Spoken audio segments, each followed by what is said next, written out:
আজকে একটু কালা ভুনা রান্না করব।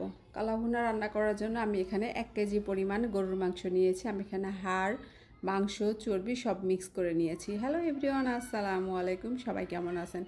আজকে কালা ভুনা তৈরি করব। কালা ভুনা তৈরি করার জন্য আমি এখানে 1 কেজি পরিমাণ গরুর মাংস নিয়ে নিয়েছি। এখানে আমি কিন্তু হাড়, চর্বি, মাংস মিক্স করে 1 কেজি পরিমাণ নিয়েছি। এর ভিতরে আমি কিছুটা কাঁচা পেঁয়াজ কাটা দিয়ে দিলাম।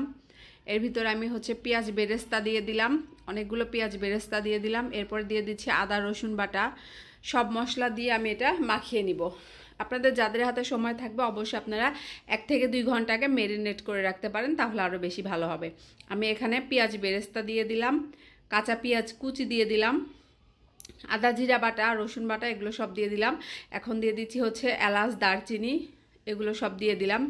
এখন আমি পর্যাপ্ত পরিমাণ মশলা দিয়ে দিব, লবণ, হলুদ, মরিচের গুঁড়া, যে যেরকম মশলা খান পরিমাণ মতো মশলা দিয়ে দিবেন। আমি কিন্তু হলুদ গুঁড়া, মরিচ গুঁড়া, ধনিয়া গুঁড়া সব মিক্স মশলা দিয়ে দিচ্ছি।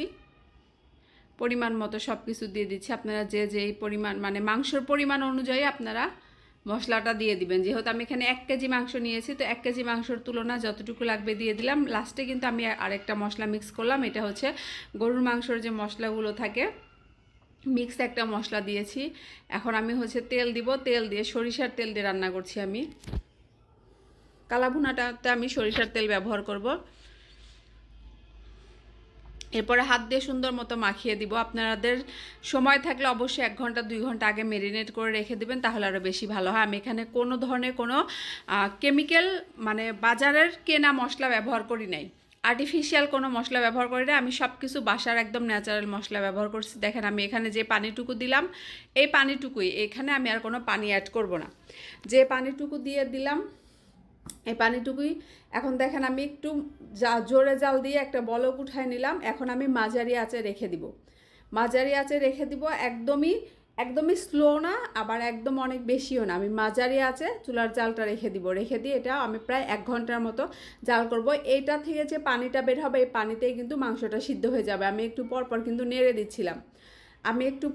দিচ্ছিলাম। আর আমার কড়াইয়ের ঢাকনা, যে ফ্রাই প্যানের ঢাকনার যে একটা ছিদ্র থাকে, ছিদ্রটা কিন্তু আমি বন্ধ করে দিচ্ছি। দেখেন, এই যে দেখেন আমার প্রায় শেষ হয়ে আসছে। এখন আমি এর ভিতরে জিরা গুঁড়া আর গরম মশলার গুঁড়া অ্যাড করবো। এই জিরা গুঁড়া অ্যাড করলাম, গরম মশলার গুঁড়া একটু অ্যাড করে দিব।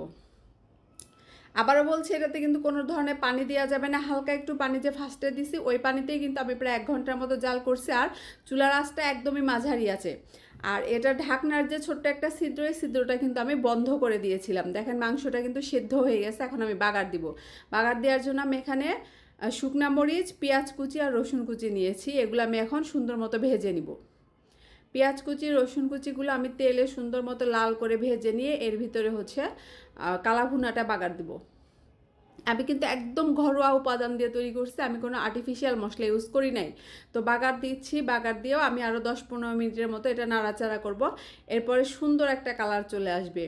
কালা ভুনা কিন্তু মাংস ভাজতে ভাজতে কালো কালো হয়ে যাবে, এটা কিন্তু কালা ভুনা না। আসলে কালা ভুনা আপনার এভাবেই রান্না করতে হবে। যা অনেকে মনে করে মাংস ভাজতে ভাজতে কালো হয়ে যাবে, ওইটা কালা ভুনা। আসলে ওইটা কালা ভুনা না। এটা আমি বাগার দেওয়ার পরে আরও 10-15 মিনিটের মতো নাড়াচাড়া করব।